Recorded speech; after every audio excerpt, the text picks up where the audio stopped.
Seja bem-vindo ao primeiro episódio da série Mesa da Palavra. Qual é o intuito desse episódio e dessa série de episódios? É para você que é um cristão, mas ainda não entende o que aconteceu com cada personagem bíblico. Às vezes você vai, como acontecia comigo, você vai ler ali a Bíblia e você acaba ficando perdido. Quem é José? Quem é Abraão? Quem é Jacó? Quem é Davi? E nada mais, nada menos que você ter alguém com conhecimento teológico cristão mestrando e cada vez o cara está se aprofundando mais. E eu tenho a honra de dividir essa série, vários episódios, e hoje a gente vai falar de José, do Poço ao Palácio. Como diz, é um prazer inenarrável receber ele em toda a nossa série, pastor Tito Ribeiro Guimarães, o meu pastor, o meu líder espiritual.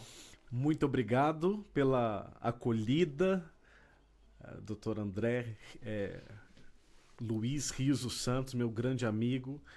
Eu gostaria de cumprimentar a sua audiência, que não é pequena, e é uma audiência marcada pela inteligência, é uma audiência intelectual. Então, eu assumo o desafio, aceito o desafio com muito temor e tremor para que eu possa comunicar verdades cristocêntricas de forma inteligível, de forma didática, para que este conteúdo seja proveitoso para a sua audiência e nada mais, nada menos do que inaugurar com José do Egito. Para mim, um dos melhores personagens da Bíblia. Sim, sem dúvida, um personagem emblemático das Sagradas Escrituras, do poço ao palácio. Iremos investigar à luz das Sagradas Escrituras, Bíblia aberta na mão, os principais eventos históricos desse personagem e extrair desta biografia lições de empreendedorismo, de liderança, de gestão, que não são poucas. Aplicabilidade para os dias de hoje, né? Aplicabilidade. De que forma essas verdades bíblicas podem se tornar factíveis para nós hoje, século XXI, a igreja contemporânea, mundo do empreendedorismo, esse mundo pós-moderno, e você é o nosso convidado especial. É isso aí. Lembrando que aqui é um podcast onde você tem um teólogo com alguém que quer saber cada vez mais sobre a Bíblia, então vai ser bem natural, não tem nada engessado. Eu vou tirar as minhas dúvidas, que eu tenho certeza que são dúvidas que você aí em casa tem também, né? Se você tiver mais dúvidas também, vai deixando nos comentários, porque a gente vai fazer isso semanalmente e também depois eu peço pro pastor responder essas dúvidas para cada vez a gente poder aplicar mais no dia a dia as Sagradas Escrituras e aplicar na nossa vida. Não ficar sendo aquele cristão que só vai no culto domingo, ou aquele que só posta a Bíblia cedo no Instagram para falar que tá lendo a Bíblia e não tá lendo nada, não tá entendendo nada, né? E até uma sugestão, André, interessante, é que a própria audiência pode sugerir personagens, né? Você pode... Quem é o próximo personagem? Isso. É isso aí. Abrir uma enquete depois. Vamos abrir caixinhas. Isso. E vamos lá, pastor Egito. Então vamos lá. Quem é José do Egito? Eu vou fazer uma introdução do que eu, igual eu falei, um curioso bíblico, né? Não tenho o poder teológico mínimo que o senhor tem. Eu entendo que ele vem ali da árvore genealógica. Vamos primeiro. Abrão e Sara, né? Que Abrão foi considerado o pai da fé. Eles tiveram, entre outros, um destaque de Isaac. Isaac casou com Rebeca, que ali teve, entre outros, Jacó, né? Lembrando que Isaac também foi considerado o filho da promessa, né? Por todo, a gente vai um dia falar sobre isso. E Jacó com Raquel, que também teve outros casamentos, que lembrando que Jacó é irmão de Esaú, aí tem a história do nascimento, segurando o calcanhar, que a gente vai abordar em outro momento. Dentre todos, Jacó, na verdade, com Raquel de 2, né? De 3 filhos que eles tiveram, na verdade não foram 2, 3, você vai me corrigindo, que ele teve José, Benjamim e teve uma mulher, né? E aí chegamos em José. Então, começando com tudo, é real que José, Benjamim e a filha mais nova, eles demoraram tanto para nascer porque Raquel não podia ter filho, é isso, pastor? Isso mesmo. O fato de Raquel ela ser por um período longo estéril fez com que Jacó, o pai de José, tivesse filhos com Lia, irmã de Raquel, e também com a serva de Raquel, o que é contraintuitivo para a nossa cultura, mas o que era permitido na cultura do Oriente Médio da época. Então, isso era considerado normal, natural, até o politeísmo. E é importante também entendermos o momento histórico. As leis não haviam sido dadas ainda para o seu povo, porque o povo de Deus estava em uma fase de formação. A grande virada da narrativa bíblica é Gênesis capítulo 12. Então, lá em Gênesis capítulo 11, há o episódio da Torre de Babel. Então, construamos uma torre, alcancemos os céus e atrai todas aquelas pessoas que falavam a mesma língua. Então, a Trindade desçamos, diz a palavra de Deus, e confundamos a língua. E no capítulo seguinte, o capítulo 12, Deus chama um homem lá da terra de Ur dos Caldeus, chamado Abraão, e faz a ele uma promessa. A promessa é a maior de todas as promessas, que relembra uma promessa feita lá no Éden. O que nós chamamos de proto-evangelho, em Gênesis capítulo 3, versículo 15, que logo após a queda, Deus promete o Redentor, o descendente que esmagaria a cabeça da serpente. E quem é este descendente? É Cristo. Aí lá em Gênesis 12, Deus diz assim para Abraão: Abraão, sai da tua terra, do meio da tua parentela, vai para o lugar que eu vou te mostrar, olhe para as estrelas dos céus, se é que você pode contá-las, olhe para as areias do mar, se é que você é capaz de numerá-las, e assim será a sua descendência tão numerosa, e por meio do seu descendente, olha que interessante, André, por meio do seu descendente, todas as famílias da terra serão abençoadas. E quem é o descendente? É Cristo Jesus. Então ali está se formando a família de Cristo Jesus, em Abraão. Aí Abraão, Isaac, Jacó, que são os patriarcas, os portadores dessa promessa de que Deus haveria de formar o seu povo a partir dessa família e entregar a eles uma terra, chamada nas Escrituras de terra prometida. Então este é o pano de fundo dessa família, que é, em última análise, a família de Cristo. Quando nós abrimos Mateus capítulo 1, a genealogia de Jesus, está lá: de sorte que de Abraão até Davi são 14 gerações. De Davi ao exílio na Babilônia, mais 14 gerações. E do exílio na Babilônia até Cristo, 14 gerações. Então, Cristo é o descendente de Abraão, por meio de quem todas as famílias da terra são abençoadas. Ó. E então, para a gente resumir, antes de a gente entrar, né? José nasce sendo bisneto do pai da fé. Certo. Neto do filho da promessa. Uau! Né? E filho de Jacó, que a gente vai falar um pouquinho ali da briga com seu tio Esaú. Isso. É isso, né? Isso mesmo, perfeitamente. Então, muito bem correlacionado os personagens aí e os eventos. Eu tive que estudar muito para participar aqui, né? E vamos falar um pouquinho. Porque eu vejo, pastor, que hoje a gente fala de descendências, né? De pecados hereditários. Eu não acredito em pecados hereditários, mas eu acredito em consequências hereditárias. Uhum. E a Bíblia fala muito, e quando você começa a estudar como foi a vida de Jacó, como foi a vida de José, algumas partes parece que é reflexo mesmo. Sabe aquela família que o avô foi divorciado, o pai foi divorciado, agora você está sendo divorciado? Acontece eventos históricos dentro da história, tanto de Jacó como de Isaac e também de José, que são um reflexo ali de uma consequência hereditária, né? Só para a gente contextualizar, quem não sabe, Jacó, né, a gente vai ter um momento pra gente falar de um dia inteiro sobre Jacó, mas Jacó, ele é gêmeos de Esaú. Só que o nome Jacó, se for traduzir ali nas linguagens hebraicas, se o senhor me corrige, é aquele que grudou no calcanhar, né? Isso. Esaú nasceu primeiro e diz as escrituras que Jacó veio grudado no calcanhar do seu irmão. E muitas das vezes ali, na história, o Jacó era o filho que era predileto do pai, da mãe, que ficava nas tendas, enquanto Esaú ia caçar, era o filho mais raiz, né?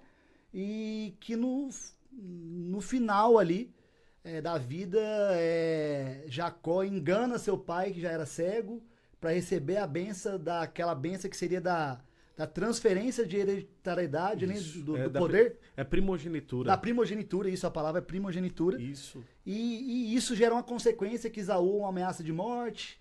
E aí, por que eu tô falando tudo isso? Porque Jacó foge para a casa do seu tio Labão.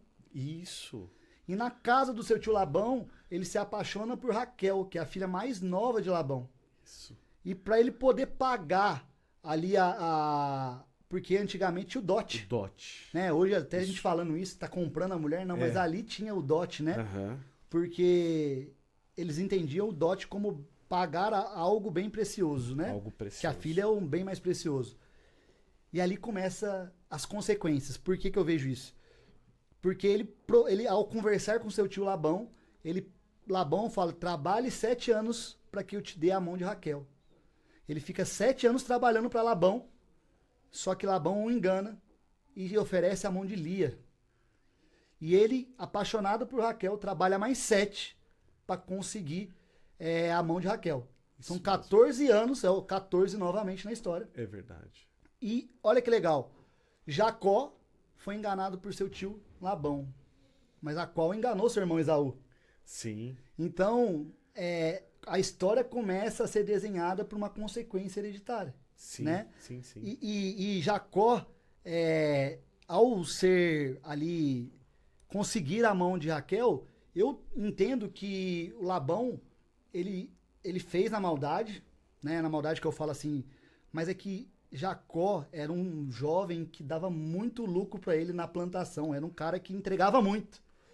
E aí, ao invés dele chegar e ter o cara por perto e falar assim, eu te dou Raquel, mas eu preciso que você fique trabalhando aí comigo pra gente volte a ganhar dinheiro, ele o engana. Verdade. E não foi pelo assim, eu quero que ele leve minhas 2 filhas. Que, querendo ou não, Labão perdeu as 2 filhas. Verdade. Né?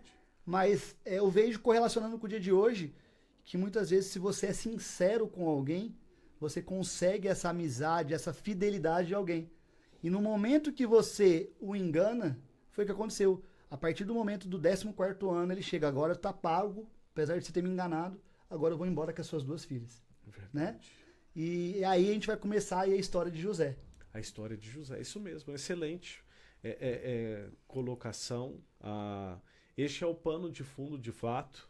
O Jacó, ele compra o direito de primogenitura do seu irmão, Esaú, em troca de um prato de lentilha. A moeda de troca foi um prato de lentilha, né? Então, que Esaú chegou exausto.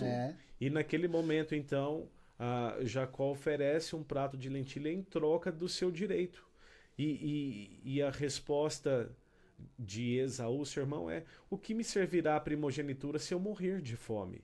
Então, a minha necessidade imediata agora é o alimento. Então, de fato, ele abre mão do seu direito, mas no final da vida do seu pai, é ele quem se passa por Esaú, com pelos, se passando por ele dentro da tenda para, de fato, receber essa bênção para sua posteridade, para sua descendência, em lugar de Esaú. Então é importante essa...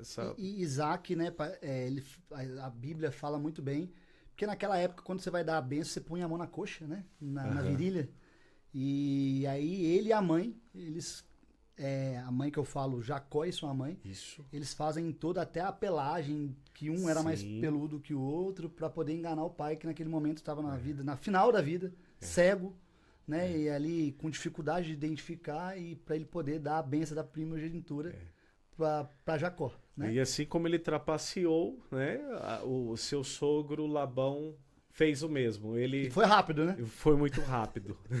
E aí, agora surgindo, pra gente caminhar pro nascimento de José ali, né?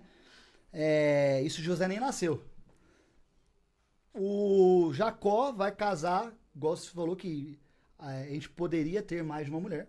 Jacó casou, então, com Ali, enganada por Labão. E depois casou com Raquel. Na hora que ele vai tentar ter filho com Raquel, ele descobre que Raquel é estéril, né? E querendo ou não, pensa agora como Lia. Eu tô vindo como um resto. Ele não me queria. O sentimento de rejeição. De rejeição, né? E aí ela fala, eu vou dar o que minha irmã não pode, filhos. E aí Jacó tem com Lia Ruben, Simeão e Levi, né? E aí é quando Raquel entende e fala, pô, eu não posso, mas a minha serva pode, né? Isso. E aí é quando a Raquel concede que Jacó tenha filho com a sua serva, é isso, né? Isso mesmo. E se eu não me engano, a Jacó teve 13 filhos. Isso mesmo. 13 filhos, né? 13 filhos. Foram esses 3 filhos com Lia. Ele teve mais depois 3 filhos com Raquel, quando deixa de ser estéril. E ele teve também 4 filhos com uma serva e 3 filhos com outra serva, né? Isso. E tem um momento na história legal assim de entender, é que na hora que Raquel usa a serva para barriga de aluguel, né? Para que ele, não, esse filho é meu, só vai usar sua barriga. Aham. Lia faz a mesma coisa. Raquel faz, Lia faz. Então o Jacó fica ali só reproduzindo, né? Sim, houve uma competição entre as duas irmãs.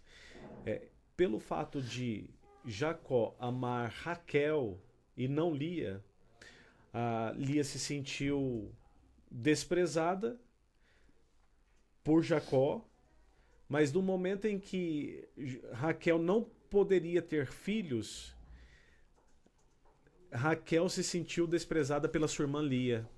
Então houve um conjunto de desprezos ali na família que fez com que Jacó gerasse não somente Raquel e Lia, mas também as servas de cada uma delas. Né? E lembrando, ou é importante registrar também, André, a mudança de nome de Jacó. Porque Jacó, ele passa a se chamar Israel. Que é justamente a formação do povo de Deus. Então, quando Jacó ele luta com um anjo, que é Deus ali, uma teofania, uma manifestação visível de um Deus invisível, uma luta literal com Deus, o Senhor muda o nome de Jacó para Israel. E Israel é o nome da nação do Senhor, do povo que estava sendo formado ali. E interessante que estes 12 filhos de Jacó são as 12 tribos de Israel. São 12 ou são 13? É porque tem uma menina a depois. 13ª, ela não entra culturalmente falando. Mas teve. Teve uma mulher depois de Benjamim. Depois de Benjamim. Ah, tá. Eu pensei que eu tinha entendido errado. Ela não entra como descendente, né? Direto, como tribo que se formaria, mas teve sim. Porque tudo na Bíblia está relacionado depois às 12 tribos. As 12 tribos. E eu fico entendendo, será que tinha 13 ou eu que entendi errado? Uhum. E o legal eu queria entender um pouco da parte teológica com o senhor. O senhor acha que, agora falando sobre o nascimento de José, quando Raquel começa a poder gerar filhos, né? Como foi isso? Foi Deus que abençoou ela ali? E a outra pergunta, o senhor acha que José, que foi o filho da velhice, né? Porque Raquel e Jacó já estavam velhos, né? E foi o primeiro filho da paixão, porque Jacó era apaixonado na Raquel. e José é o primeiro fruto da paixão da vida dele. Então, você acha que por isso tudo que depois que a gente vai falar aqui, que Jacó deu a túnica para José, você acha que tem uma correlação? Tem, sem dúvida. É importante, você falou sobre maldição hereditária, eu também não creio hoje. Eu creio em consequências. Isso, em repetições de comportamentos, de vícios dos ancestrais. E agora, de forma curiosa, não somente Raquel foi estéril, mas Sara também foi por um período, a própria Rebeca e Raquel. As 3 esposas dos patriarcas foram estéreis. E as 3 conceberam, embora estéreis. Por qual motivo? Porque a Bíblia revela um Deus que não somente cria todas as coisas, como também administra soberanamente todas as coisas criadas. Então, há um Deus providente e cuja providência se encarregou de resolver o problema. Permitir que elas gerassem. Por qual motivo? Para se cumprir a promessa do descendente número 1, foi Abraão. Isso, que esmagaria a cabeça da serpente. Então, aquela família, já que Abraão foi o escolhido por Deus, necessariamente, de alguma forma, Sara, Rebeca e Raquel deveriam gerar filhos para o nascimento do descendente.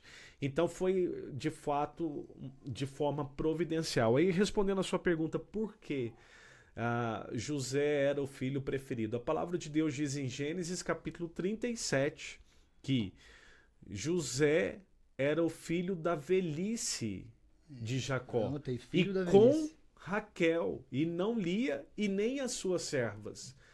Por esta razão, José era o filho que Jacó mais amava, porque era o filho de fato da pessoa, da esposa que ele amava, era o filho o homem, e de fato era o preferido. Eu tenho 3 filhas, eu amo as 3 iguais, mas tem uma que tem um lugar diferente no coração. De fato, hoje a filha que ocupa esse lugar com mais empatia, mais sintonia, mais sinergia, a Maria, a minha primogênita, né? Então, não é que eu ame menos as outras, mas eu tenho uma que eu me identifico mais. Uma química. E aí, agora entendemos, José nasceu, né? Então, com Raquel, Jacó teve José, Benjamim, essa 13ª, que foi uma mulher, né? E aí, aqui começa o erro de José. Aos 17 anos, Jacó tinha outros 11 filhos. Benjamim era muito pequeno, tinha outros 10 mais velhos. E aí, aos 17 anos, Jacó chama José e lhe dá uma túnica a ele, né? E essa túnica representa muito, por vários motivos. A túnica representava ali a passagem do poder da família, né? A primogenitura, né? Que quem iria comandar a partir da partida de Israel, né? Seria José. E também outro fator que a Bíblia lembra muito, mais 2 fatores, é a veste. A veste vai aparecer em diversos momentos dentro da história de José, né? Que a gente vai falar, vai aparecer a veste na hora que os irmãos tentam matar e traz a veste pro pai, vai aparecer a veste na mão da esposa de Potifar. Sim. Na hora que ele sai da prisão para revelar o mistério, o faraó pede para ele fazer uma veste. Na hora que ele pede para os irmãos lá na frente ir buscar o seu pai, Benjamim, ele põe uma veste nova. Então vai aparecer vários momentos veste ali dentro da história dele, né? Sim. E eu vejo que foi um erro, pastor.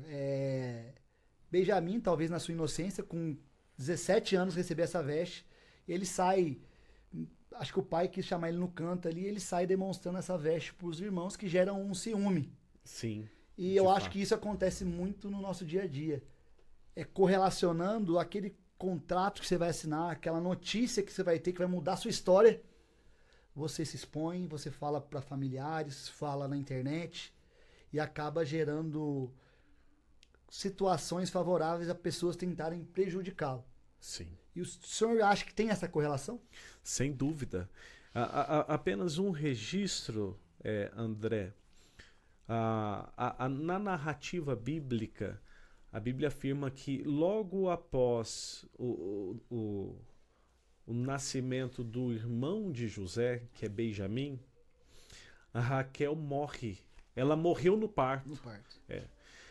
Esse é um fato importante para nós, porque depois, lá no Egito, o Benjamim vai ser uma moeda de troca que a gente pode voltar nesse ponto depois. Mas respondendo a sua pergunta. Então, só interrompendo o senhor, então Raquel e Jacó tiveram só 2? José e Benjamim. Só. E aquela 13ª é de outra serva? Sim. Eu precisaria, inclusive, consultar. De qual é? Eu vou até pedir para o nosso staff aqui consultar o nome dela e de quem ela é filha, só para nós não deixarmos essa informação aberta. E agora o senhor falando, porque nós realmente ela morreu no parto, nós focamos apenas nos homens e acabamos deixando... Né? E realmente ela morreu no parto, né? Agora, falando sobre a túnica, essa é uma afirmação importante do texto. A palavra de Deus diz em Gênesis, capítulo 37, versículo 3, que Jacó amava mais José do que todos os seus outros filhos,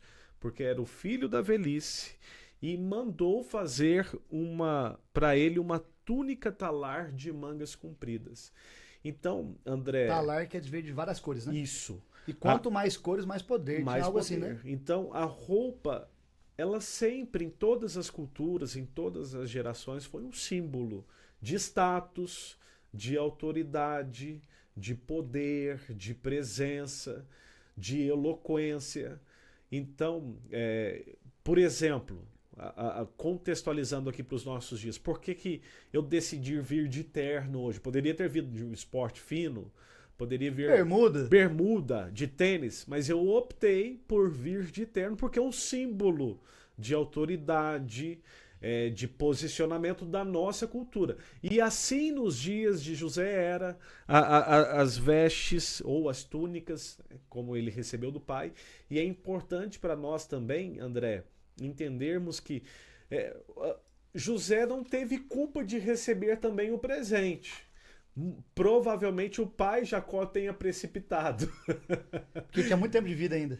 Porque ele era jovem. Então, 17 anos, ele né? tinha 17 anos apenas. Ele iria, via de consequência, atrair a inveja dos irmãos, que foi o que de fato aconteceu. O Iago, que está aqui atrás das câmeras, já consultou. Diná, ela é filha de Lia. Então Lia teve 4 filhos, não 3. Diná. Diná é a 13ª. Então teve Rubem, Simeão, Levi e Diná. Filhos de Lia. Ótimo. E só para contextualizar, às vezes quem está assistindo não sabe, hoje é muito fácil a parte têxtil, eu quero fazer o azul, eu tenho máquina que faz o azul, né? Antigamente, para você gerar uma cor dentro de uma vestimenta, na parte bíblica, era quanto mais colorido, mais poder e mais trabalho e mais caro custou aquela túnica, aquela roupa. Então... eu fui estudar um pouco sobre isso, que a túnica que José ganhou de Jacó era multicolorida. E com isso demonstrava um poder, demonstrava que ali tinha muito valor para Jacó. Não era uma túnica de uma cor só. O pai Jacó não somente exteriorizava o seu sentimento de apreço por José, como ele fez questão de estampar na roupa de José, de que de fato ele era o filho preferido, o filho amado, o filho da velhice, conforme narra Gênesis capítulo 37. E a gente vê que esse aí para mim foi o primeiro erro de José, talvez pela sua imaturidade, né?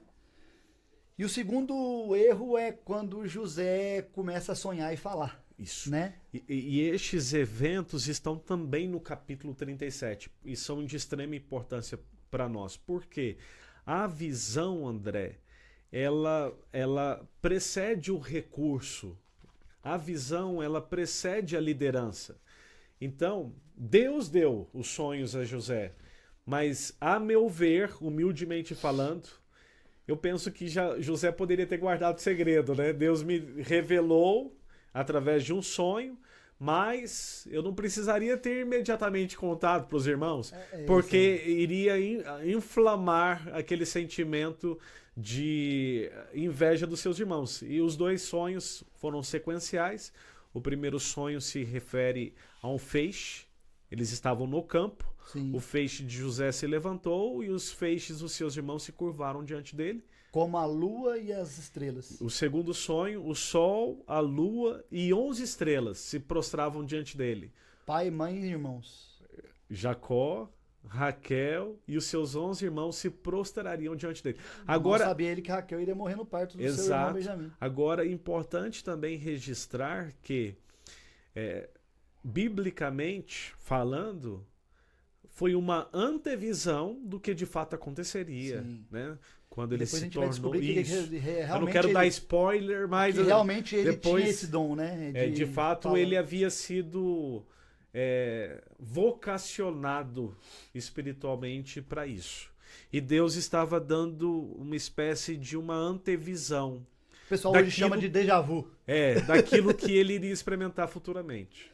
Uma coisa, pastor, que me chama muita atenção era o sol, a lua e as 11 estrelas. Então, 11 estrelas era ele e, tirando ele, os 11 irmãos, né? Então, ele conta com Benjamim. Se ele conta com Benjamim, ele não poderia contar com a mãe.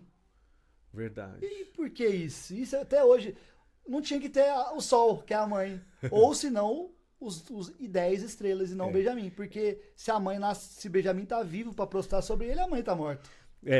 Agora, exatamente... Ou se não, será que ele inclinou aí de nada? Não sei. Exatamente esta inquirição que o seu pai e os seus irmãos fazem em Gênesis capítulo 37.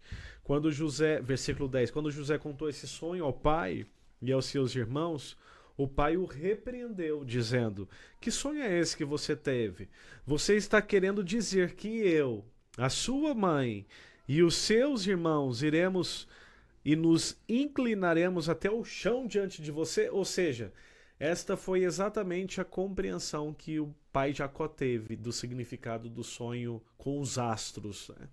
Né? Interessante. E esse é o segundo erro de José, né? Então, perante aos irmãos. Porque porque os sonhos vêm antes da túnica. Sim. Né? Então, pensa comigo, os irmãos falavam, ele tá contando esses dois sonhos, né? E lógico que em tempos diferentes para nós, mas é um bobão que sonha e não vai acontecer isso. Então antes os irmãos debochavam como o sonhador louco. A partir do momento que ele ganha a túnica e se demonstra para os seus irmãos, ali ele começa a ser uma ameaça para os seus irmãos. Sim. Porque o primogênito, filho de Lia, os outros irmãos estavam na esperança deles serem o sucessor. Sim, então, com certeza. A partir daquele momento ele começa a ser uma ameaça. A sequência do texto bíblico da narrativa de Gênesis 37 é túnica, sonhos e vendido como escravo. A sequência cronológica: túnica, sonhos e vendido como escravo. E é justamente isso que aconteceu. Acho que vai ser a próxima agora, pergunta né? aí. Não, é agora. Então, com isso, a partir do momento que ele deixa de ser o bobão sonhador, passa a ser a ameaça, os irmãos têm uma ideia entre eles ali, tirando Benjamim, que era muito pequeno, né? Ou seja, os descendentes das servas e de Lia, de tramar com José na hora que ele fosse para o campo, porque como ele era o filho predileto, ele não ia para Lida, ele ia ali levar talvez informações para os irmãos, levar comida para os irmãos, e nesse momento é onde que eles armam, né, e jogam o José no poço, é isso? Exatamente isso. Aí a palavra de Deus vai narrar em Gênesis 37 que os irmãos, quando avistam José, dizem: lá vem o sonhador. Então, os sonhos se tornaram o apelido dele. E naquele momento, os irmãos, e essa é uma afirmação importante para nós do texto, os irmãos cogitaram matar José. Eles não haviam planejado inicialmente vendê-lo como escravo para o Egito, mas matá-lo. Aí interveio o Rúben. Rubem. O Rubem, o mais velho, ele interveio e disse: não, não façamos, não vamos derramar sangue. Vamos jogá-lo numa cisterna. Por qual motivo? Ele esperava poder resgatá-lo posteriormente, Rubem, e levá-lo seguro para casa. Mas isso não aconteceu. Então Rubem faz com que os irmãos mudem de ideia. Ao invés de matá-lo, joguem numa cisterna. A Bíblia diz que a cisterna está seca, não havia água. Mas naquele momento que ele é jogado na cisterna, um outro irmão, de acordo com o texto, não cita qual irmão que é, né? avista uma caravana de ismaelitas vindo de Gileade, e é Judá. Ele avista e diz: vamos vendê-lo como escravo. Então, vamos nos livrar do peso, do sangue, Captar um dinheirinho ali. mas vamos vendê-lo como escravo para a caravana de ismaelitas, que era uma espécie de os piratas do deserto que levavam especiarias até o Egito. Estava indo para o Egito, né? Isso. Então, naquele momento, entra Judá e apresenta uma nova estratégia. Não matá-lo e não deixá-lo na cisterna, que é a estratégia de Rubem, mas vamos vendê-lo. E é isso que acontece. Ele é vendido para a caravana dos ismaelitas, que vinham de Gileade até o Egito. E lá no Egito, José, ele é vendido para Potifar, que é o chefe da guarda do faraó. E só para contextualizar, José foi vendido por 20 ciclos de prata. Quando fala 20 ciclos, muitas vezes as pessoas acham que foram por 20 moedas. E aí eu fui investigar o que era ciclos, por que a Bíblia não cita moeda? E aí eu fui estudar que ciclo eram pedaços de prata, que valiam em torno de R$ 758 cada pedaço. Olha só. E por que não escreveram moedas? Porque a moeda foi inventada em torno de 700, 800 a.C. Só que a história de José aconteceu em torno de 1600 a 1700 a.C. Não havia então moeda, não tinha como ser moeda. Era pedaços de prata que custavam ali em torno de R$ 758 a venda, né, do José pro Egito, né? Isso. E pode falar, desculpa. Não, é exatamente isso. É interessante essa afirmação. E voltando ao ponto da túnica que você citou, André, naquele momento que eles vendem José para a caravana dos ismaelitas, eles pegam a túnica e banham ela de sangue de animal e enviam para Jacó, pai de José, dizendo: encontramos apenas isso. Aí então Jacó, seu pai, presume que um animal selvagem, uma fera do campo, havia matado Jacó e José, desculpa. E Jacó é inconsolável. Por muitos dias ele rasga suas vestes, ele não aceita ser consolado, porque ele presumiu que o seu filho amado havia de fato morrido.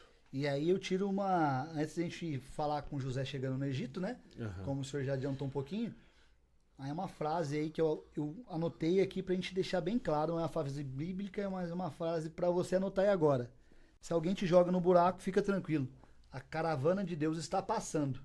Mas não para te levar de volta para sua casa, mas mudar a sua geografia e mudar a descendência do seu povo. Uau! Né? Depois eu quero copiar essa frase. Porque muitas vezes acham que eles vão me salvar e me levar para casa de volta. Não é isso que Deus quer. Muitas vezes ele quer te salvar. A caravana de Deus, que ali eram os ruins, os piratas, salvaram José de uma morte para mudar ele e transformar uma história de uma nação. Se hoje estamos aqui, é porque aqueles ismaelitas estavam passando por ali e salvou um dos principais nomes da nossa descendência. Exato. Você tocou num ponto muito importante.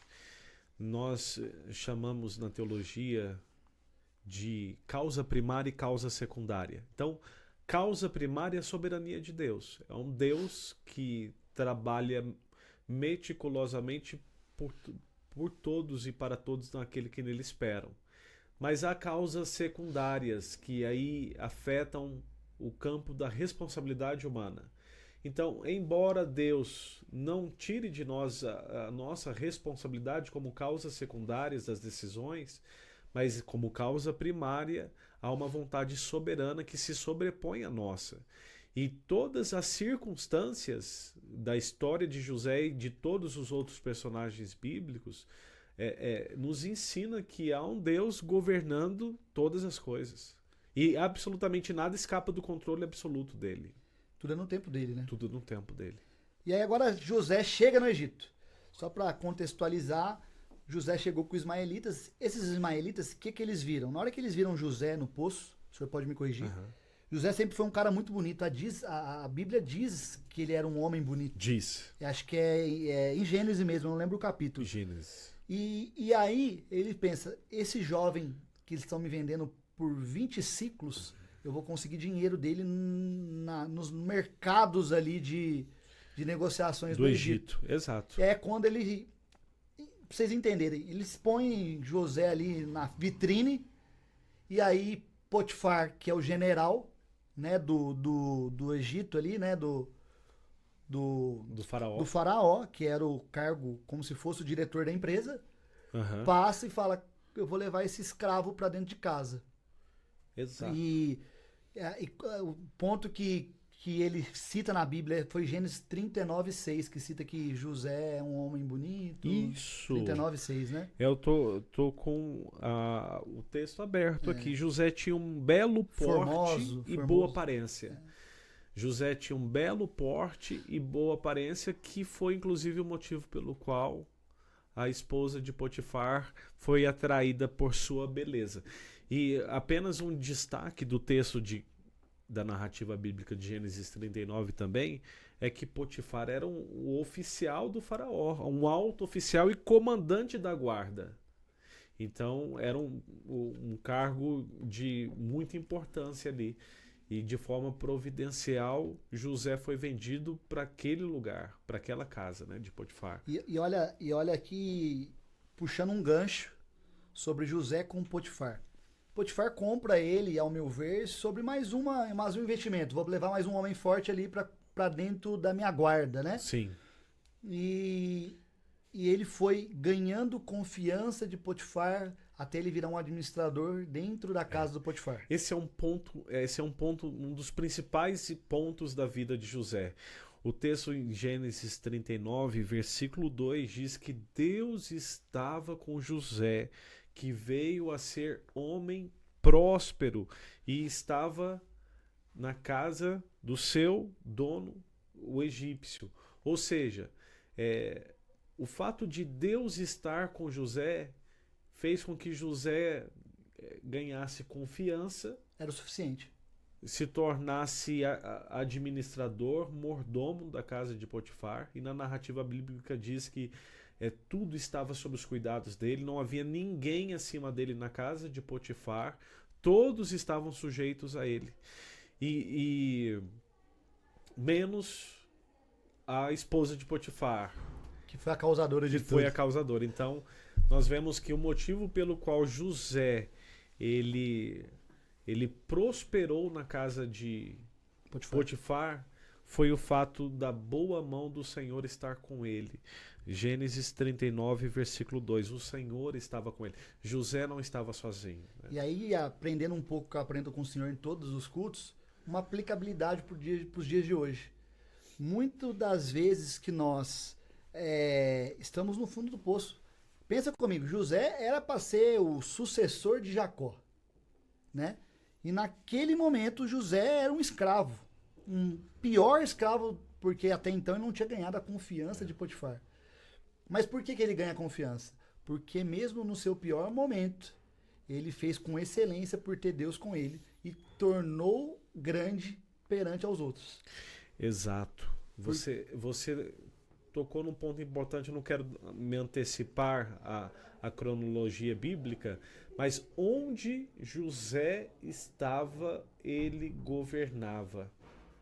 O senhor está falando por causa da prisão depois? Isso, por causa, né? Por onde ele passou, ele governou. Então, nós aprendemos essa grande lição de liderança aqui, né, André? Que a liderança, ela precede o título. Então, as pessoas... Não adianta os diplomas na parede, se você não tiver Deus como seu maior, né, sua maior segurança. Exatamente. Então, a liderança precede o título. Muitas pessoas hoje estão buscando títulos, enquanto que, na verdade, a liderança, ela acontece antes. Os títulos são melhores não tê-los do que não merecê-los, do que tê-los e não merecê-los, né? É isso, é sobre isso, pastor. E como aqui é um podcast, pode pôr aqui na mesa. Chegou aí um tira-gosto pra gente comendo, mas tudo sem glúten, sem lactose, né? Olha porque só, Inar. Eu tenho que cuidar da saúde do pastor, né? Então, pastor, ali então estamos com José dentro da casa de Potifar, comandando tudo. E por ele ser um homem formoso, ser um homem bonito, ser um homem forte, um jovem, né?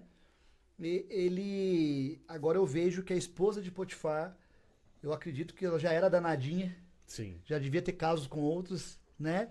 E fala, mais um que eu vou me abocanhar. Sim. Mas como um homem de Deus, José suportou e não se deitou com a esposa de Potifar. Isso. Essa narrativa de Gênesis 39, do versículo 7 ao 12, é importante para nós. José, ele resiste à tentação da mulher de Potifar. E a Bíblia diz, André, que as tentações eram contínuas, eram diárias.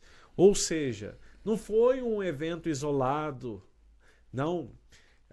José precisou resistir todos os dias às empreitadas daquela mulher. Nós não sabemos o nome dela, mas por ser a esposa de Potifar, um alto oficial do Egito, era uma mulher muito bonita, sem dúvida. Ele era um jovem muito bonito, de boa aparência, um belo porte, diz a palavra de Deus. Então, não foi fácil para ele. Até que um dia, quando ambos estavam a sós na casa de Potifar, ela avança sobre José a fim de deitar com ele. Aquelas cenas de novela, né? Aquela cena de novela. E José, então, faz o que qualquer homem e mulher, qualquer homem de Deus deveria fazer no momento de tentação, é fugir.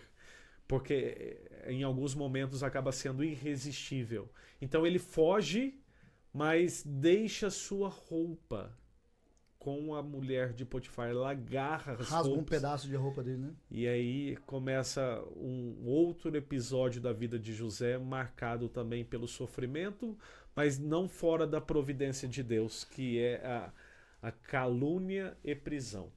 E assim, que é uma pausa antes da gente ir para a próxima parte. Se José tivesse se entregado para a esposa, talvez José não transformaria quem ele transformou e nós não estaríamos aqui. Você tocou num ponto muito importante, porque o texto diz assim, André, que o contra-argumento de José com a esposa de Potifar foi: meu senhor Potifar me confiou absolutamente tudo dessa casa, com exceção da senhora. Como eu poderia cometer tamanho pecado contra Deus? Ou seja, ele não diz à mulher de Potifar, eu não poderia trair a confiança do meu senhor Potifar. Ele diz, como eu poderia pecar contra Deus? Ou seja, homem de princípio. Nós aprendemos aqui que José era um homem íntegro, reto e temente a Deus. Isso é caráter, André. É o que você é quando ninguém está te vendo. Então, é aquela propina que você recebe, aquela nota exato. que você sonega, né? Então, talvez se ele tivesse ido para o mundo obscuro, ninguém vai saber, deixa eu pegar a esposa dele aqui, tá tudo certo, né? Ele estaria ali usufruindo ele não teria ido para mais um deserto que foi a prisão. Ele poderia ter buscado até refúgio do pecado. Rejeitado pelos meus irmãos, vendidos por uma terra estrangeira. Uma vida ferrada, né? Qual é o problema? O que me resta? Qual é o problema? O que eu tenho a perder?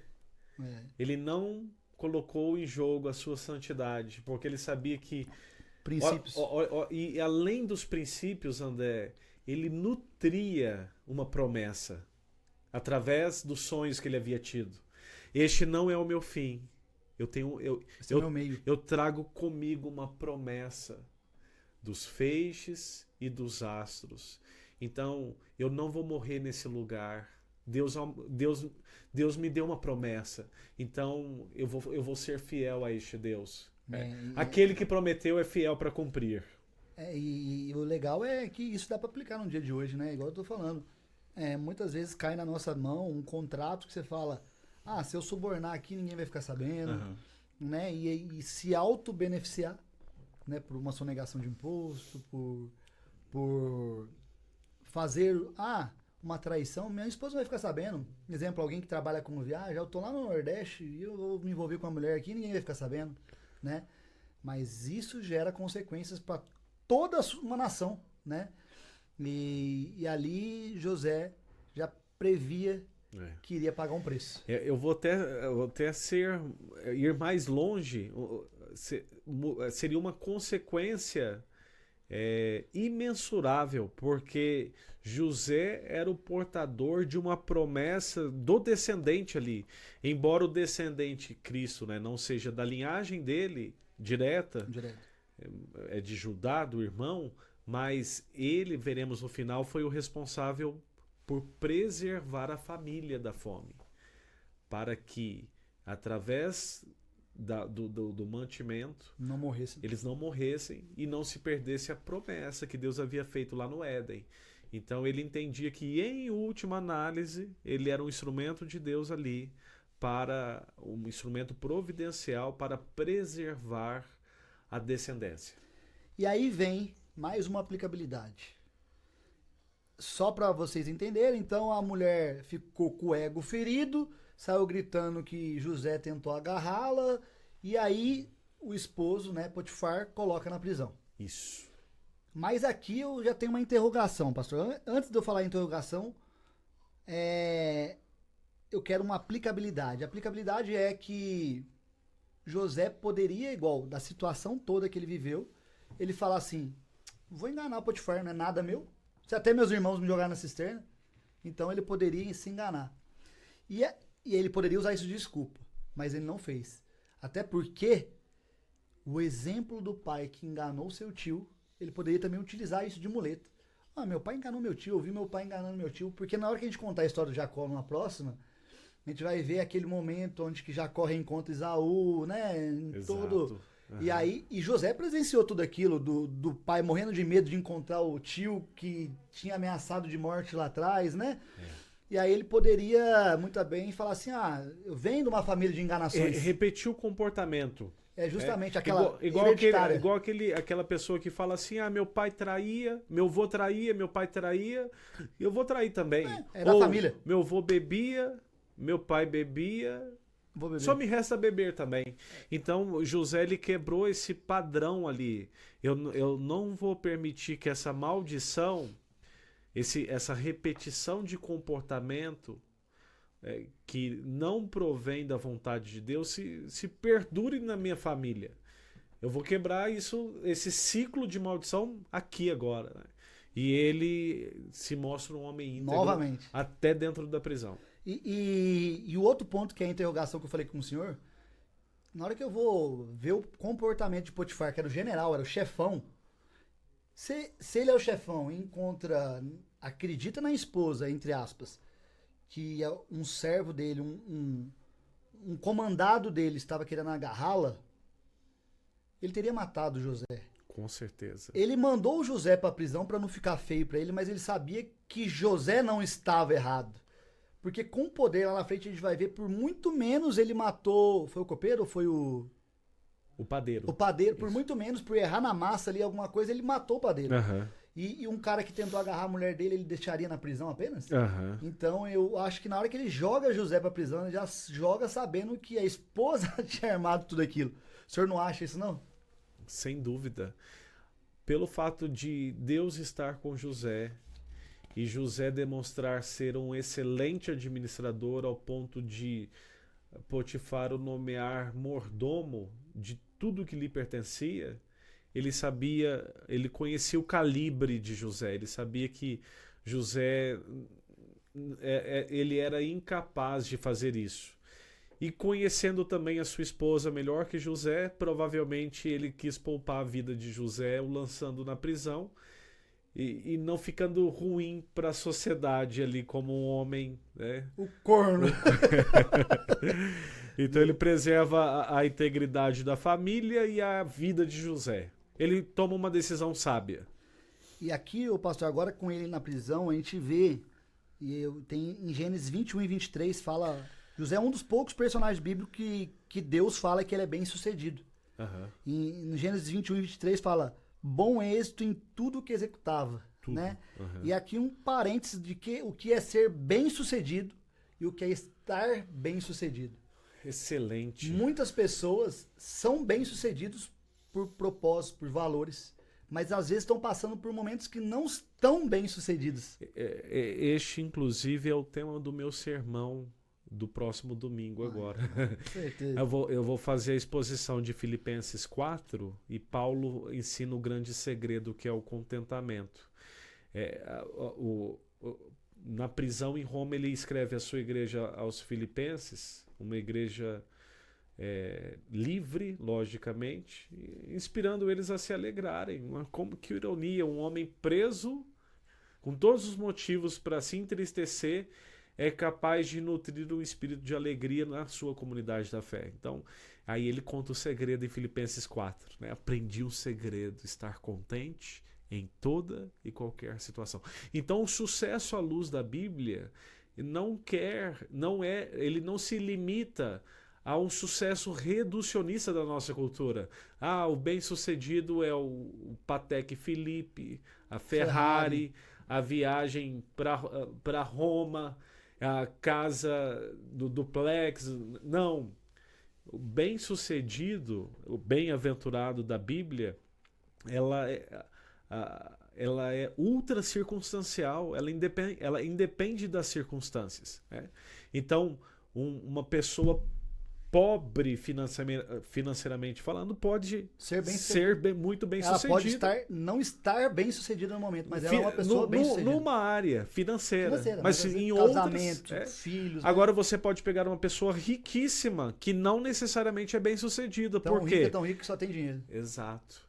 Nenhum sucesso lá fora compensa o fracasso lá dentro. Nenhum sucesso no mundo compensa o fracasso no lar.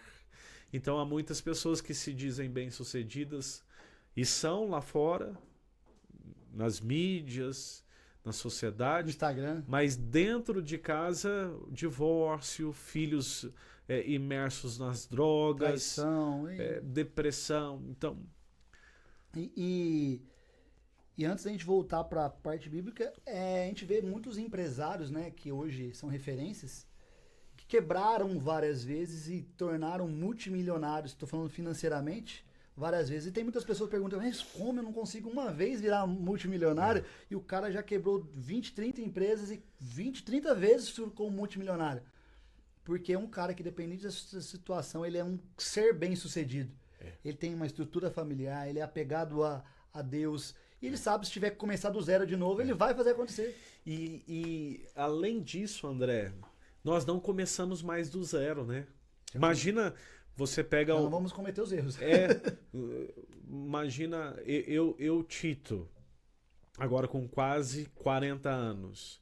Se por algum motivo eu precisasse começar de novo, independentemente da igreja, da advocacia, começar do zero, uma nova igreja, uma nova carreira profissional que seja, não é mais do zero. Agora eu tenho a expertise, o background, agora eu tenho experiência.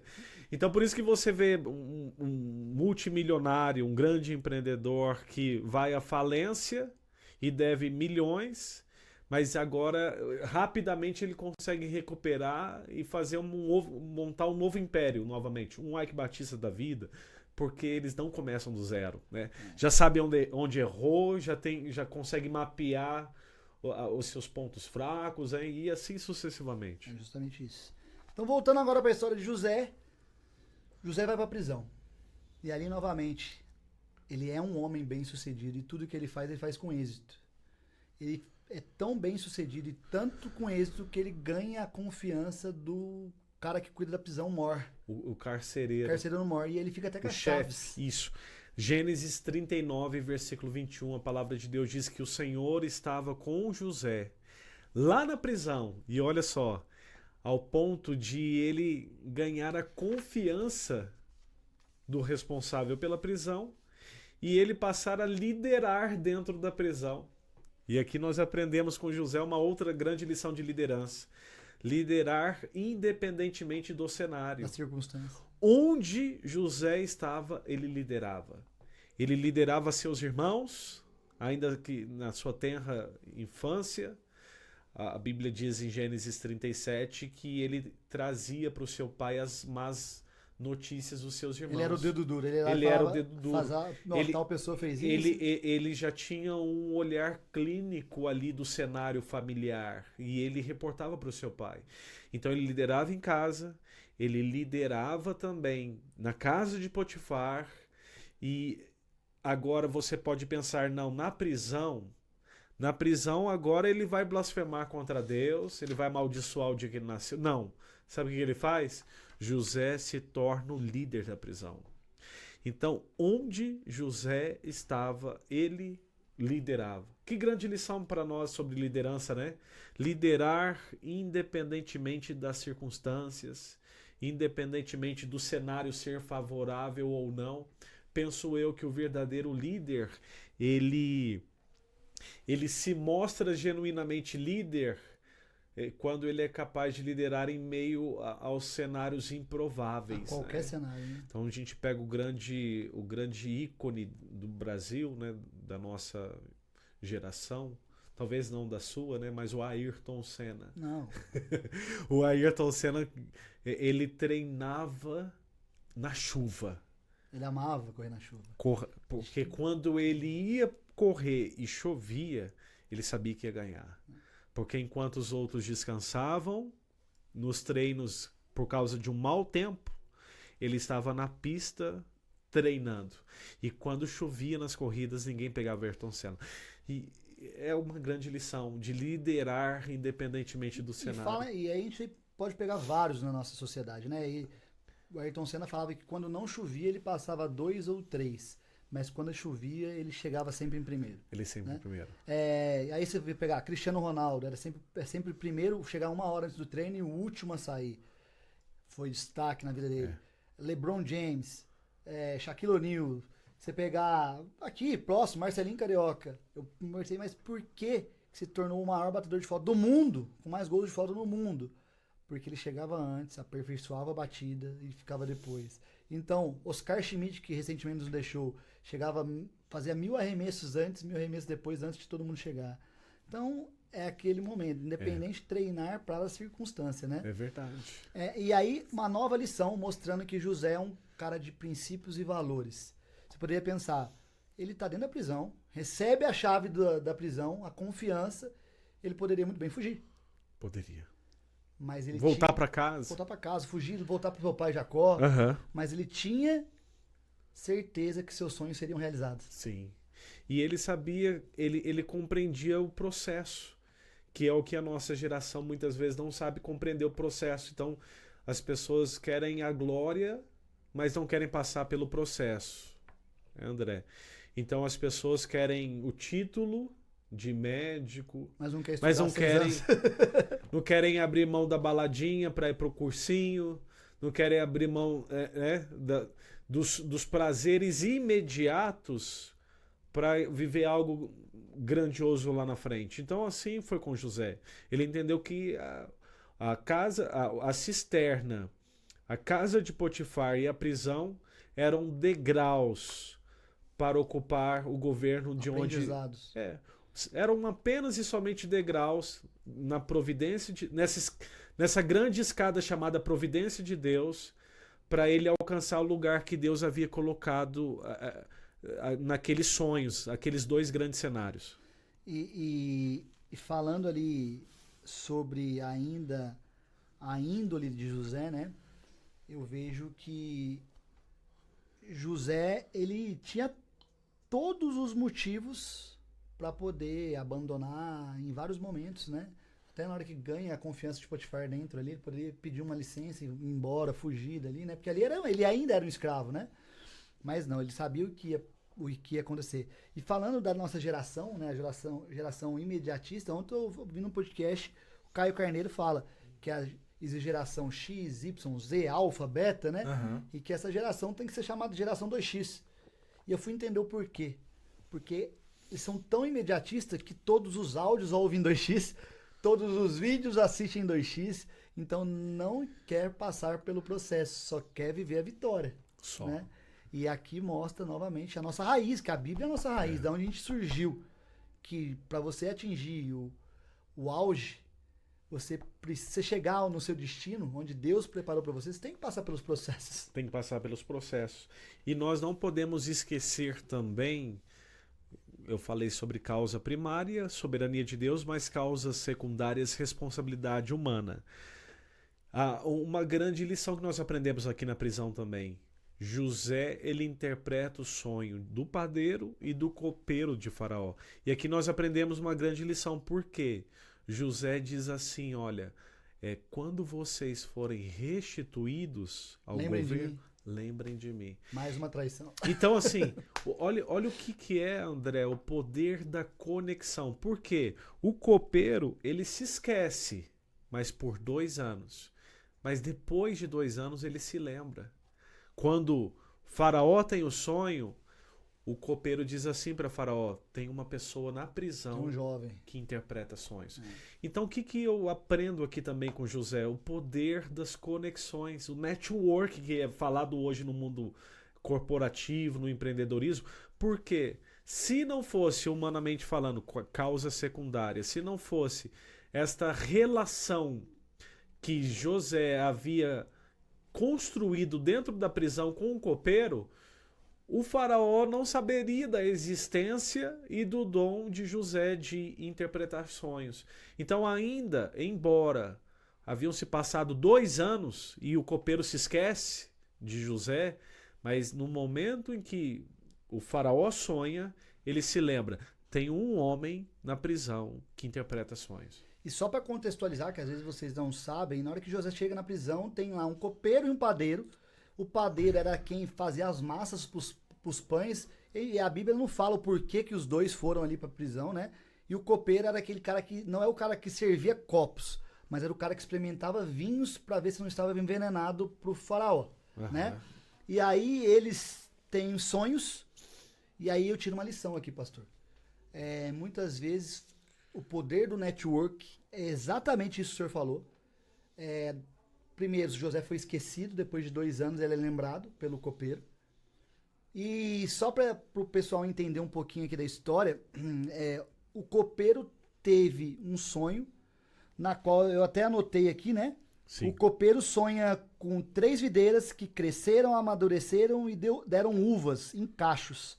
As uvas estavam na mão dele, espremeu na taça do faraó e entregou a ele. Já o padeiro, né? O padeiro tem um sonho também com 3 corvos que pegaram 3 pães em sua cabeça. E aí na hora que José vai revelar os sonhos para eles, né? Ele fala pro copeiro que em 3 dias ele estará novamente dentro do palácio servindo o faraó. E que o padeiro em 3 dias seria executado. Que os corvos na cabeça que seria executado, decapitado, né? E aqui é uma grande lição. Primeira lição, sirva. José não ganhou nada. E a segunda lição, faça com excelência. Verdade. Ele interpretou gratuitamente, servindo o próximo de uma forma com excelência. Pois serviu com excelência o próximo. Verdade. Tem muitas vezes a pessoa quer que o Tito faça algo, mas nunca serviu sequer a família do Tito. Né? Nunca sequer lembrou. Muitas vezes a pessoa quer sugar um network que o senhor tem, um network que eu tenho, e nunca sequer se propôs a servir algo para nós. Não é servir água, comida, não. Se uma mensagem, algo assim. Então, sirva com excelência. Isso. Deus vai honrar você e vai te abençoar. Oportunamente, você será honrado, de fato. Aprendemos isso com José, isso mesmo.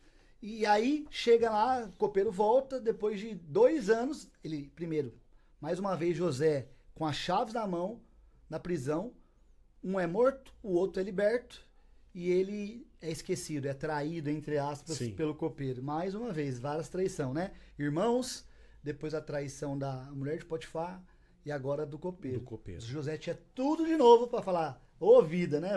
Vou fugir, vou me matar, Deus se esqueceu né? de mim. Deus se esqueceu de mim, mas ele estava ali no seu propósito. Sim. E aí o faraó tem um sonho, né?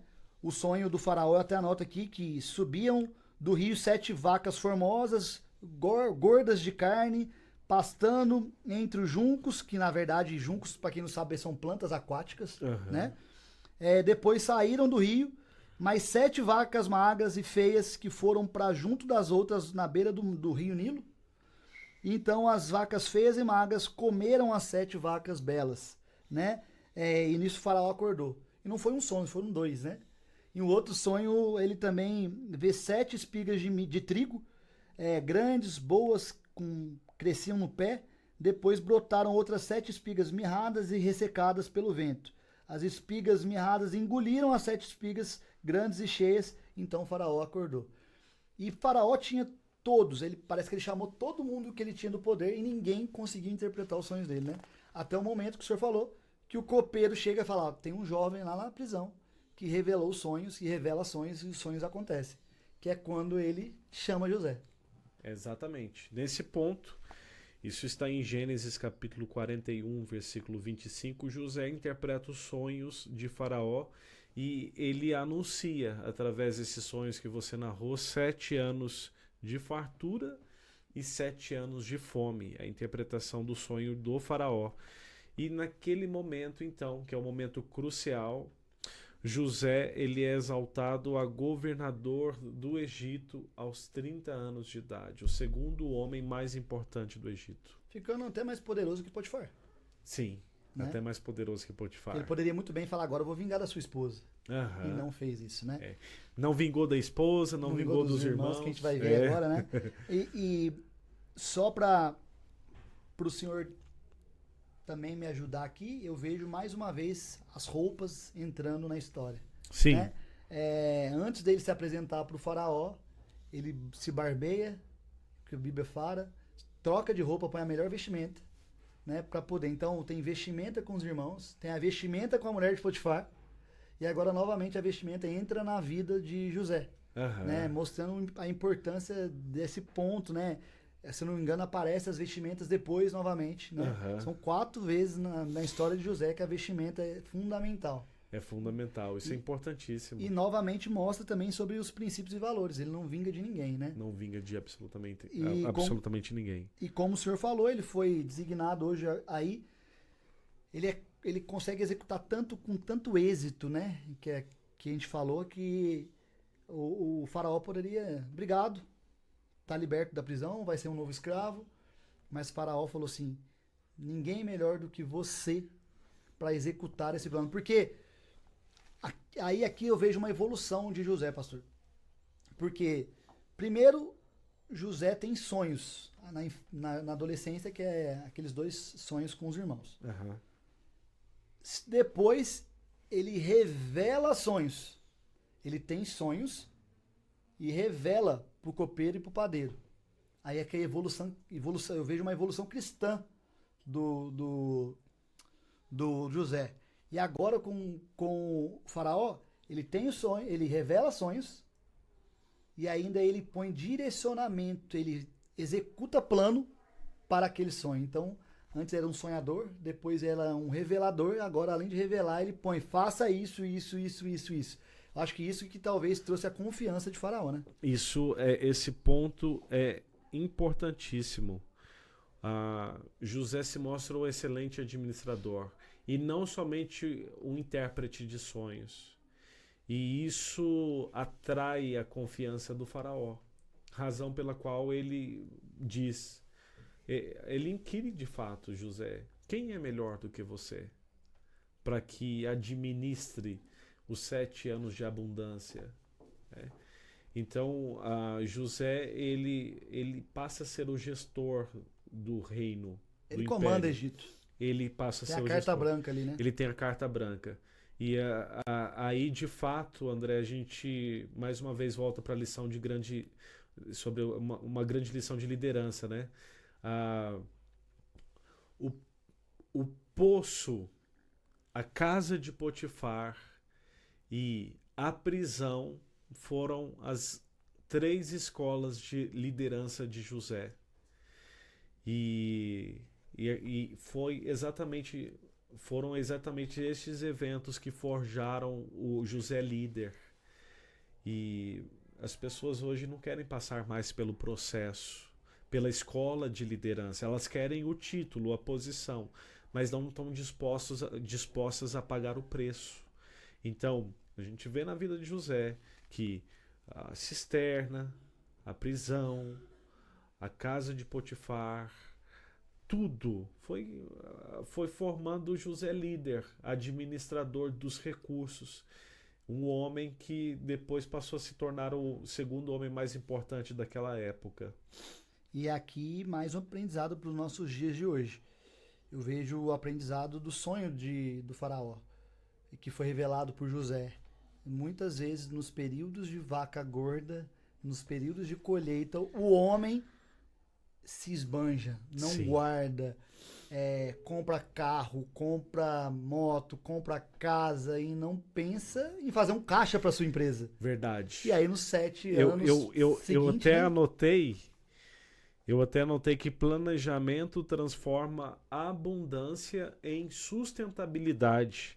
José armazenou nos anos favoráveis para preservar a vida nos dias difíceis. Então, José ensina essa grande lição também, que de fato todo crescimento exige reservas. Nós nunca podemos gastar tudo que ganhamos, né? No período de abundância, faça sua reserva, o que é chamado hoje popularmente de pé de meia. Faz o pé de meia, faz a poupança, faz a aplicação para os anos de escassez, porque não serão apenas períodos de abundância, né? É isso que acontece, que no Brasil hoje 80% das empresas quebram antes dos 5 anos, né? E mais de 93% das empresas não passam 10 anos, porque no período de abundância, primeiro, é má gestão, e aí José mostra que tem que saber ter gestão. Ou nos períodos de abundância, quer mostrar, quer comprar para mostrar para o próximo, nem para ostentar. Para ostentar, a palavra é essa. E acaba, na hora que não tem a empresa, tirar do CNPJ e passar para os gostos do CPF. E aí é a hora que você mais precisa, o CNPJ precisa, nem o CNPJ nem o CPF tem mais fundos financeiros para poder sustentar, né? E ele fez isso no Egito. Ele não somente deixou... Não foi uma empresa, foi uma nação. Ele não somente fez as reservas para a nação, como reservas que, em última análise, preservaram a sua própria família. Então, a boa gestão preservou a nação e preservou a família. Vamos dizer assim nos dias atuais. A boa gestão de José preservou o CNPJ de José e o CPF dele. CPF dele e da família. E da família toda. E novamente aqui entra vestimentas. Na hora que Faraó fala ninguém melhor do que você, ele dá um anel para José e roupas de linhos finos. Olha só. Novamente mostrando a importância ali, porque linhos finos naquela época era uma roupa muito cara, né? E novamente colocando José ali como uma posição de destaque. Justamente. Era uma roupa inacessível, ninguém tinha, né? Ainda mais um presidiário que acabou de sair da prisão, né? Então, mostra a relevância. Assim como o seu terno, é algo parecido. E aí, caminhando para o final, José armazena nos 7 anos de vacas gordas, né? E nos 7 anos de vacas magras, toda uma nação começa a ir até o Egito para trocar por comida, ouro, terra, plantação, animais. E durante esse período de vacas magras, eis que surge os irmãos de José no Egito em busca de trocar ouro e prata para poder se sustentar, viver, né? Mas antes do pastor Tito dar a opinião, não esqueça. Tá gostando? Se inscreva aqui no canal, ativa o sininho e já compartilha o vídeo, porque é muito importante. E não esqueça de deixar no comentário qual o próximo personagem pra gente estar aqui falando, né, pastor? Sim. Então não esqueça, hein? Então, pastor, é nesse momento que ele reencontra os irmãos, mas o irmão não reconhece ele, né? Verdade. Esse episódio da biografia de José está registrado em Gênesis capítulo 41. A palavra de Deus diz que a fome alcança todas as terras, não somente o Egito, todas as terras. E o mundo busca pão no Egito. O único lugar que havia pão no mundo era o Egito. Aí os irmãos de José... Por gestão do José. Isso. Aí o José sai, os irmãos de José são enviados pelo seu pai Jacó até o Egito. Ele sai então de Canaã até o Egito para comprar pão, para preservar a família. E ali José os reconhece, mas eles não reconhecem José. Pela vestimenta, por tudo, Isso. né? Eles não imaginam que poderia ser o irmão dele ali, né?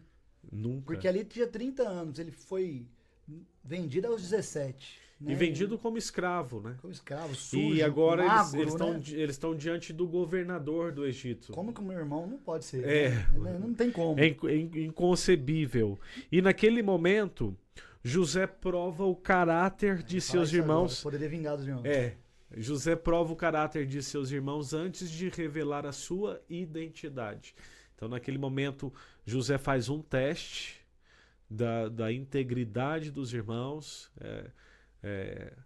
e até que fizesse com que o seu pai Jacó viesse também ao Egito. Junto com Benjamim, né? Essa era a intenção de José. Eu não quero apenas alimentar minha família nesse período de escassez. Eu quero que eles venham para o Egito. Então, naquele momento, resumindo a história, Benjamim é deixado ali como moeda de troca e eles vão buscar Jacó, o pai, lá em Canaã.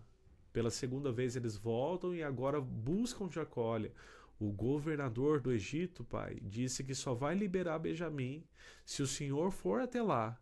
Aí Jacó então diz: nossa, eu perdi um filho de Raquel por causa de um desastre, agora eu vou perder outro? Não, eu vou até lá. E mesmo idade avançada, ele sai de Canaã e vai ao Egito para resgatar o filho Benjamim, o filho mais novo ali de Raquel, o que morreu no parto da Raquel, o que sobreviveu ao parto que ceifou a vida de Raquel.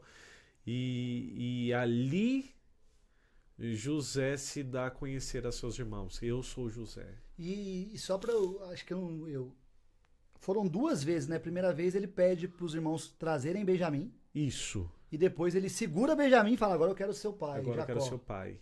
E aí eu fico pensando na cabeça de Jacó, lá em Canaã. Perdi o primeiro filho e agora, a partir do momento que José é morto, eu entendo que Benjamim vira o predileto. Porque é o segundo filho e o único agora da sua mulher amada que até partiu, que é Raquel. Então ele devia ter uma proteção muito grande sobre Benjamim. Sim. Então fala: eu vou perder meu filho, que é a única que eu tenho ainda de vínculo com a minha esposa que partiu. Era justamente essa a preocupação dos seus irmãos. O nosso pai não vai suportar a dor matarem o Benjamim. Da separação de Benjamim, ou de perder Benjamim. Então eles imediatamente trazem Jacó para que pudessem resgatar então. Né? E aqui mostra também, né, que igual o senhor falou, que José não é um cara rancoroso, né? Porque ele poderia ter vingado os irmãos, não. E eu li um livro, e eu até anotei, de Hamlet. Hamlet fala que o rancor é o veneno que você toma pensando que o outro deve morrer. Exato. Então, rancor é o veneno que você toma pensando e querendo que o outro morra. Mas quem tá morrendo por dentro é você, quando você é rancoroso. Com certeza. Então, José, acima de tudo, André, ele reconhece a soberania de Deus sobre todo o seu sofrimento. E quando Jacó desce ao Egito e reencontra José após muitos anos, José então sustenta a sua família. Olha a providência de Deus. E aí ali mostra o sonho, né? Os irmãos e o pai se prostrando. E naquele momento José poderia ter falado assim: tá vendo? Se lembram do sonho? Está se realizando. Mas sabe o que José fala? Gênesis capítulo 50, versículo 20. Vocês intentaram o mal contra mim, mas Deus o tornou em bem. Paulo diz isso em outras palavras em Romanos 8, 28. Todas as coisas cooperam para o bem daqueles que amam a Deus e são chamados segundo seu propósito. Ou seja, José mostra que quem de fato governava as suas decisões era Deus e a soberania dele, e não o sentimento de aversão ou vingança, Olha pra você ver que eu poderia matar vocês, viu? Aconteceu, nada disso. presunção, não. Ele sabia que era apenas um instrumento da providência de Deus para preservar a sua família da fome, para que se cumprisse a promessa de Gênesis 3,15, que foi feita a Abraão em Gênesis 12, e que o descendente viria dessa família. Então, eu estou aqui para preservar a promessa de Deus. É isso aí. E antes de encerrar, não sei se o senhor recorda, mas o senhor é um estudioso, novamente a Veste entra. A quinta e última vez que a Veste entra na história de José. Uhum. Na hora que seu pai chega, que ele revela quem é, ele pede para que tragam roupas novas para o meu pai e para o meu irmão Benjamim. A Veste entra novamente. Em cena de novo, né? Em cena de novo, a importância da Veste, muitas vezes passa despercebido, né? Uhum. Então, toda vez a Veste tendo essa importância de ser bem apresentado, pra você chegar no local bem, né? Com certeza. E ali mostrando que a história foi cumprida, né? Que a história foi cumprida. E é importante a gente entender também, André, que José morre ali no Egito. Jacó e depois José também. Mas tem uma parte da Bíblia que José apresenta seus filhos para Jacó também, né? Isso. Efraim e Manassés. Manassés, isso. Agora, José também vai morrer no Egito de velhice. Agora, ele faz um pedido na véspera da sua morte, que levem os seus ossos dali para a terra prometida. Ou seja, que ele não fique, os restos mortais de José não fiquem no Egito. Que os restos mortais de José sejam levados lá para a terra prometida. Que Deus haveria ainda de dar a eles, né? Então, essa promessa que permeia os patriarcas, e José tinha muita convicção de que era apenas um capítulo da história da redenção, que é Cristo. Ele era apenas uma página da história da redenção. E ele faz esse pedido para que os seus ossos fossem levados para Canaã. E que de fato isso aconteceu. E isso aí vai ser história para um próximo episódio. Mas tem uma história que José não passa o poder para nenhum dos dois filhos, né? Ele passa para uma terceira pessoa que não é nem Manassés e nem... A Bíblia vai narrar que após a morte de José, sobrevém um novo faraó, um novo rei no Egito. Esse novo faraó não tem tanta confiança, né? Esse novo faraó, ele se esquece de José, da história de José, e ele se preocupa com a multiplicação dos hebreus dentro do Egito, porque eles eram portadores daquela promessa de Gênesis 12, que eles seriam tão numerosos quanto as estrelas do céu e as areias do mar. Então aquele povo agora começa a multiplicar no Egito. E a preocupação de Faraó, e se nós enfrentarmos alguma batalha e eles voltarem contra nós? Então passaram, a partir daquele momento, a tentar diminuir este povo dentro do Egito. Que aí é a história de Moisés, que a gente sabe que os machos deveriam ser mortos. E aquele povo começou a ser escravo e foram escravos no Egito durante 430 anos. Depois vem a fuga e vem tudo, né? Exato. Então, assim, eles fazem de tudo. Aí o faraó, até depois de ordenar que os filhos dos hebreus fossem mortos, as parteiras falam para faraó... As hebreias, elas são boas de parto. Na hora do parto, elas fazem tudo sozinho. Quando nós chegamos, o filho já nasceu. Não tem como a gente matar essas crianças, porque a boa mão do Senhor estava sobre eles. Né? Aí tem a história de Moisés, que ele é lançado do rio e a filha de Faraó o Encontra, que também dá um outro episódio Vai ser um com outro grandes episódio. lições para nós. E para encerrar, pastor, eu gostaria que o senhor tirasse uma lição, né? Como se fosse Um fechamento? um fechamento, uma declaração que o senhor faz todo o culto. Mas assim, eu tiro ali algumas lições. Primeiro, que nós iremos passar por deserto na vida, mas devemos confiar na promessa que Deus tem sobre nós, né? Segundo, seja excelente independente da circunstância. Terceiro, sirva o próximo, pois um dia, pode ter certeza, Deus nunca vai esquecer de você, você vai ser lembrado e sua vida vai ser retomada. E último, a ambiência e a mudança de geografia muda a frequência. Nossa, demais. Isso é profundo Porque demais. se às vezes você fica assim, Pouso Alegre, Borda da Mata eu preciso, minha família daqui. Talvez essa sua história com Deus é que você vá morar em outro local e fica preso àquelas raízes. E às vezes Deus precisa que você mude de geografia, mude de ambiência, para que você seja parte de uma história, né? Nossa, você tocou num ponto muito importante, muito sensível, muito profundo, que eu poderia gastar horas aqui falando, mas o tempo não permite. Mas é isso, você entendeu o cerne da mensagem, a questão da providência de Deus, da ambiência. José nos ensina isso. Agora,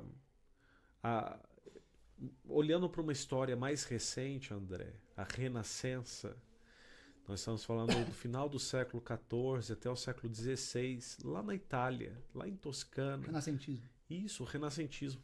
Lá numa cidade chamada Florença, o berço da Renascença. Então, a pergunta que eu me faço, por qual motivo naquela época surgiram tantos gênios? Ambiência. Então, nós olhamos, se você for a Florença, não deixe de visitar a capela de Santa Croce, de Santa Cruz. Ali estão os restos mortais do Panteão das Glórias italianas. Então, você vê no mesmo período, no mesmo lugar, Galileu Galilei, astrônomo, condenado pela Inquisição porque disse que a Terra não é o centro do universo. A Terra gira inclusive em torno do Sol, o sistema solar. Aí você vê sepultado com ele ali Michelangelo, aquele que pintou o teto da Capela Sistina, aquele que esculpiu Davi.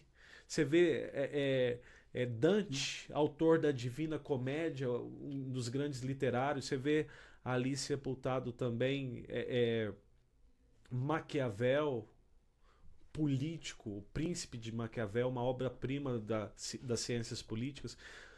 Leonardo da Vinci tendo pintado Mona Lisa, que hoje está no Louvre, em Paris. Por qual motivo?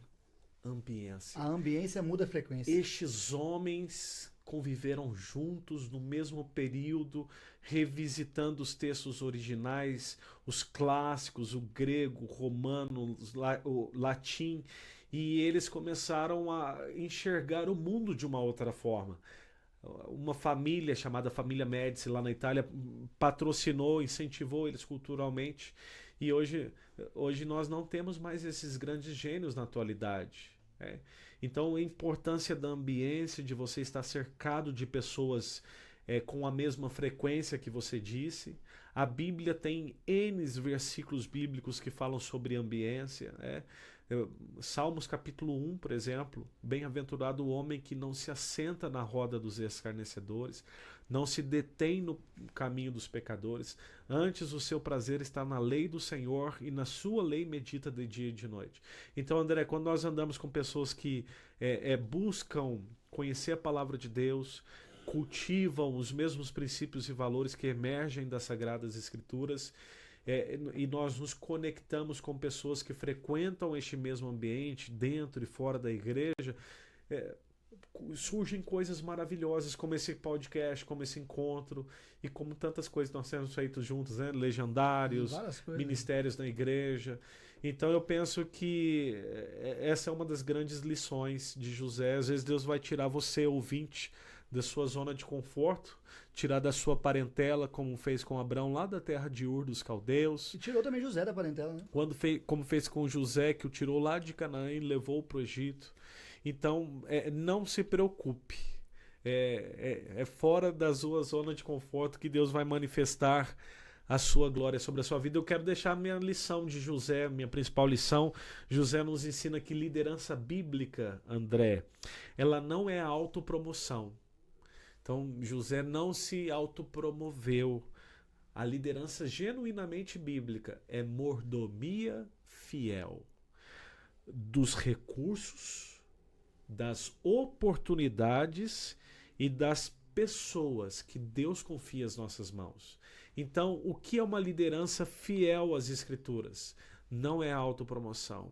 Ela é liderança fiel de recursos, de oportunidades e de pessoas. José nos ensina essas grandes lições. É sobre isso. E para encerrar, nós somos o reflexo das 5 pessoas que a gente mais convive, né? Sim, isso aí sem também dúvida. tem muito a ver com a história de José, né? Ele saiu da convivência dos irmãos, que tinham ali algo que só iam prejudicá-lo, para conviver com o faraó, com sua genuidade e ali mudar uma história, né? E a gente aprende isso com Jesus. Jesus, embora estar no meio das multidões, ele escolheu 12 para estar junto de si. E dos 12 haviam 3 do círculo do core, que é um círculo mais íntimo dele. Pedro, Tiago e João. E dos 3 havia um confidente, né? João, o discípulo amado. Ele reclinava sobre ele. Então, assim, a gente aprende com Jesus que o nosso círculo de amizades íntimas e confiáveis, elas se restringem a 3 pessoas, em média. Não pode ser grande. Não pode ser grande. E uma coisa que eu tenho aprendido agora, perto dos 40, André, um pouco mais de maturidade, é que quanto mais maturidade e sucesso você vai alcançando, mais sozinho você vai ficando também. Com certeza. Eu me sinto muitas vezes não sozinho, mas cercado de poucas pessoas de extrema confiança. Você vai ficando mais seletivo. Você não quer pessoas tão próximas das suas filhas, da sua esposa, da sua casa, né? Exato. Então, hoje, André, eu posso resumir a 3 pessoas que, se eventualmente eu vier a faltar, a Ana vai poder contar. Ou se eventualmente eu perder tudo, eu vou poder contar também. Porque a mesma multidão que disse para Jesus, Rosana, bendito é o Rei, é o Senhor que vem em nome do Senhor, né? É o Rei que vem em nome do Senhor, na entrada triunfal em Jerusalém, sentado num burrinho. É a mesma multidão que gritou, crucifica-o. Crucifica-o. Então, cuidado com as multidões. Então, cerque-se de pessoas que cultivam os mesmos princípios e valores e nutram profundamente essas amizades. Como você disse, não pode ser uma via de uma mão só, é uma via de mão dupla. As pessoas hoje querem só sugar, receber, mas não estão dispostas a oferecer nada para essa relação, né? Então tem que ser uma relação de mão dupla. Pastor, então antes de encerrar, eles vão deixar no comentário aí qual vai ser o próximo tema. Sim. Mas se houver empate, tiver muitos ou poucos comentários, qual o próximo personagem que o senhor gostaria de falar no próximo episódio? Porque eu vou ter que estudar muito. Poderia falar sobre Esther, em homenagem à sua filha. Então vamos falar sobre a história da rainha Esther. É uma história da providência de Deus, uma das histórias mais dramáticas das Escrituras Sagradas. E Esther, assim como José, foi a responsável pela preservação da descendência. Porque no momento histórico em que os judeus iriam ser exterminados, ela interveio soberanamente e ela preservou o seu povo para que nascesse o Messias, Cristo Jesus. É uma história fantástica. Até arrepiei aqui. Então é Esther. Antes da gente encerrar, deixa o seu arroba, Pastor Tito. @Tito Ribeiro Guimarães. Sem erro. Se colocar lá Tito Guimarães já aparece. E se você eventualmente tem Spotify, todas as manhãs tem uma pílula de fé no TitoCast. TitoCast. TitoCast. Siga e acompanhe as nossas pílulas diárias de fé. Siga, acompanhe, aprenda e compartilhe. Porque aquele que guarda o conhecimento não é digno. Tem que compartilhar. Verdade. Se o conhecimento é bom e fez sentido para você, compartilha. E quem quer me seguir nas redes sociais, temos os 2 canais do YouTube. O canal é Dr. André Rios, o outro é Podcast O Diagnóstico do Sucesso. E lá no Instagram temos @dr de doutor André Rios. André Rios. Vai lá, tem conteúdos diários de muita informação técnica médica, muito humor, mas também muito conhecimento cristão. Pessoal, espero que tenha gostado. Até o próximo. Obrigado, Pastor Tito. Muito obrigado. Estaremos em breve falando sobre a Rainha Esther. Grande abraço. Fique com Deus. Um abraço.